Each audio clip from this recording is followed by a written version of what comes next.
Ok ragazzi, nelle scorse settimane abbiamo fatto un sondaggio qui sul canale YouTube e vi ho chiesto di quale giocatore, compresa Western, avremmo dovuto parlare nello specifico nella gestione del colpo del diritto. In tanti avete votato Nick Kyrgios e quindi ecco qui l'analisi del diritto compresa Western di Kyrgios. Vediamo se possiamo capirci qualcosa, se possiamo imparare qualcosa da questo gesto, e per tutti voi che la utilizzate ditemi qui sotto nei commenti se fate già tutto quello che per esempio fa Kyrgios o fate qualcosa di diverso. E non potremo mai replicare esattamente tra due persone lo stesso identico colpo, perché ciascuno di noi ha le sue caratteristiche, specificità, peculiarità, è il nostro set genetico innato, chiamiamolo così. Partiamo col video e se ti piacciono questi contenuti mi raccomando metti un bel mi piace e iscriviti al canale e ci vediamo tra poco. Ok ragazzi, siamo catapultati subito nell'azione, vediamo Kyrgios dentro il campo,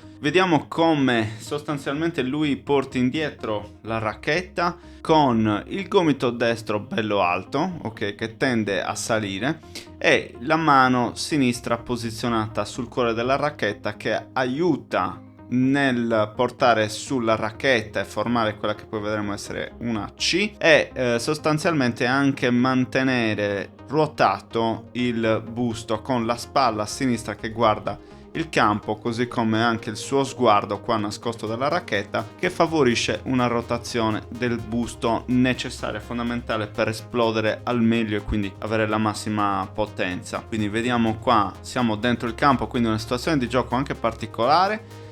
Andando avanti vediamo come sia enfatizzata questa posizione con angolo 90 gradi sotto la sua ascella, con sostanzialmente il braccio racchetta, il mento è fondamentalmente attaccato alla spalla sinistra. Lui è un giocatore che ha una fase diciamo di apertura e di caricamento molto vicina al corpo, con il braccio sinistro piegato. Alcuni giocatori lo fanno con questo braccio sostanzialmente disteso, e chiaramente attenzione alla mano destra come impugna la racchetta. Sappiamo che lui è un giocatore che utilizza la presa full western e questo lo vedremo ancora meglio nella fase dell'impatto. Ecco, da qui si può vedere appunto come la racchetta sia scesa e lui mantenga le corde verso il basso, e qua vediamo bene il dettaglio dell'impugnatura. Tra poco avverrà il ribaltamento della sua racchetta. Nel frattempo è cominciata la rotazione del busto, la mano sinistra bella avanti che indirizza la palla, la rotazione del busto e inizia a farsi evidente con il petto che inizia a farsi vedere. Siamo in una posizione semi open stance fondamentalmente. Vediamo il racket lag, quindi la racchetta che rimane indietro ed è l'ultima cosa ad avanzare, il petto è sempre più evidente, le spalle stanno ruotando, l'ottagono della racchetta, quindi il tappo, guida l'azione, e qua siamo immediatamente prossimi alla frustata che avverrà con la racchetta che poi entrerà sull'impatto. Con l'impugnatura western è piuttosto normale avere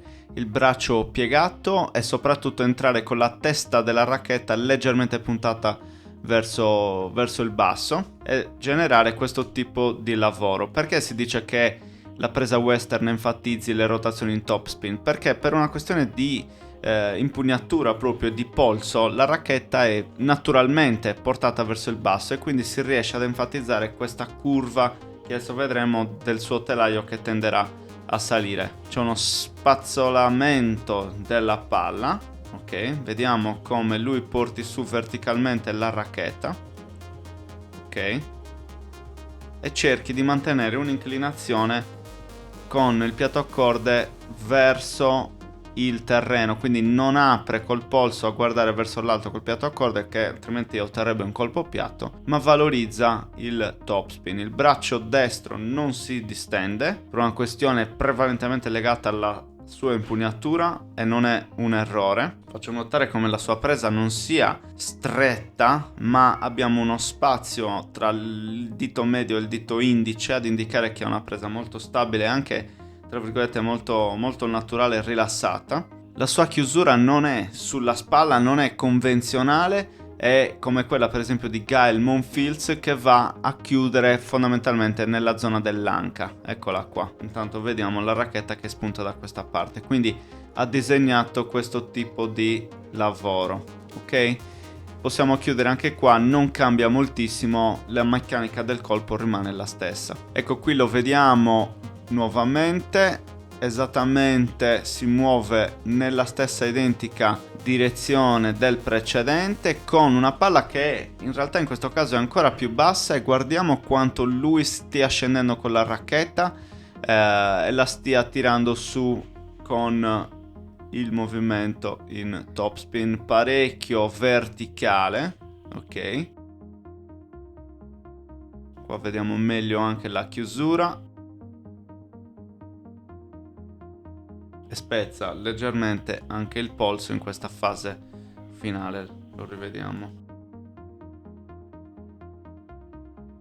fa ruotare il polso e scende giù col telaio. Bene, facciamo una pausa pubblicitaria di 30 secondi per ricordarti che sta partendo il Grand Slam Tour. Partiremo alla volta dei viaggi del Grand Slam per vedere questi magnifici tornei in giro per il mondo. Il primo torneo è quello del Roland Garros a maggio, ultima occasione per vedere Rafa Nadal prima del suo ritiro. Seguiremo con Wimbledon, poi New York e infine l'Australian Open. Mi raccomando, vai su lostintennis.com/Roland-Garros, trovi il link qui sotto in descrizione per avere tutte le informazioni per il prossimo viaggio in partenza per il Roland Garros.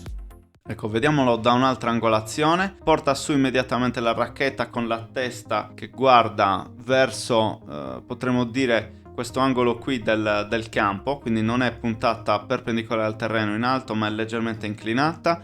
Tiene questo gomito alto, ha uno spazio sotto l'ascella, è molto vicino al corpo, è una posizione molto compatta, non è troppo disteso il braccio sinistro, favorisce la posizione semi open stance, e qua siamo con un colpo diciamo in arretramento in fase di recupero. Lui riesce a gestire molto bene questo lavoro qua, un colpo colpito in volo fondamentalmente, e vediamo come c'è una bella rotazione del busto, ok, con sostanzialmente questo braccio che appunto abbiamo detto rimane piegato, la racchetta si porta indietro, ok, va a colpire la palla sempre da sotto per portarla su, con uno spazzolamento che tiene l'inclinazione delle corde sempre verso il terreno,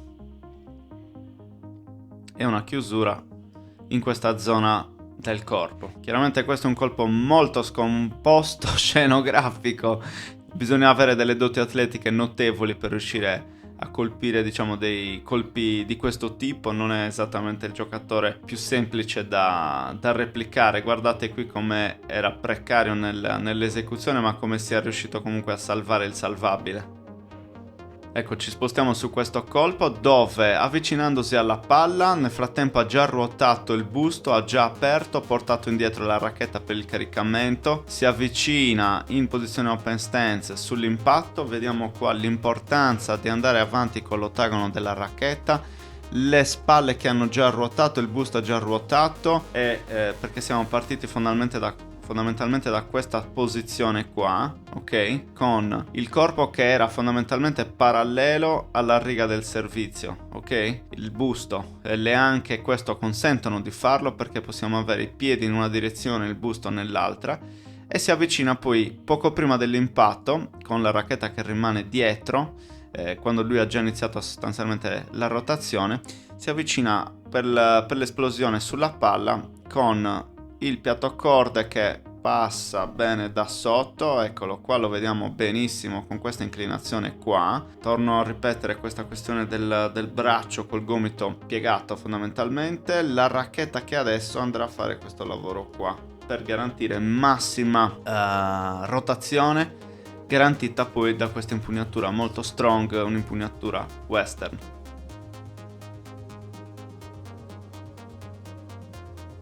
Ecco, faccio notare anche il suo sguardo, come rimane sostanzialmente sulla palla durante l'impatto, non si gira a guardare subito dove sta andando la palla, ma aspetta che lo sorpassi.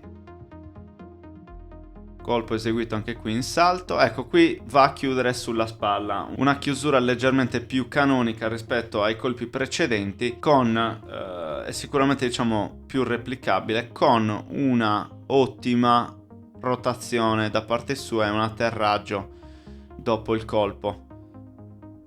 Lo rivediamo, questo è sicuramente il colpo più replicabile che abbiamo visto, che è sicuramente una possibilità parziale o globale, diciamo, delle dinamiche che si possono svolgere nel vostro gioco quando utilizzate una presa western e non solo, aggiungerei.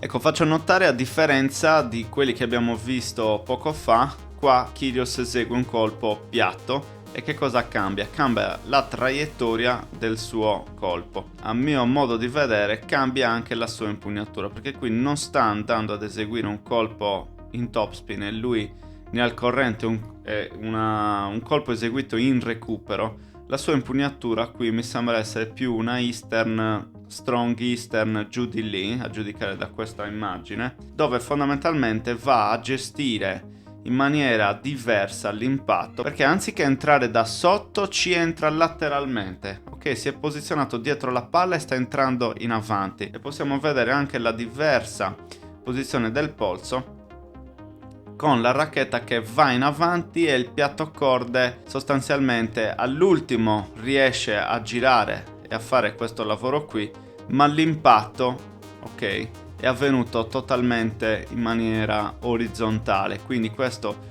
ci indica che a seconda del colpo che dobbiamo fare, a seconda del colpo che vogliamo far uscire, a seconda di come lo vogliamo gestire, possiamo utilizzare impugnature diverse, e questo ci impone chiaramente di poter conoscere le varie impugnature che ci sono e le varie tecniche necessarie, piatto piuttosto che topspin. E allora eccoci arrivati a conclusione. Se ti è piaciuto questo video, mi raccomando, metti un bel mi piace, iscriviti al canale e non perdere il prossimo video dove analizzeremo la presa semi-western e nello specifico quella del giocatore italiano, grandissimo talento, sulla bocca di tutti, appassionati giocatori, e non Jannik Sinner. Non ve lo spoilerò perché è chiaro che va fatta su di lui più che su altri giocatori altrettanto forti, ma non possiamo che andare sul diritto di Jannik Sinner e la sua presa semi-western, e cerchiamo di imparare qualcosa anche da lui.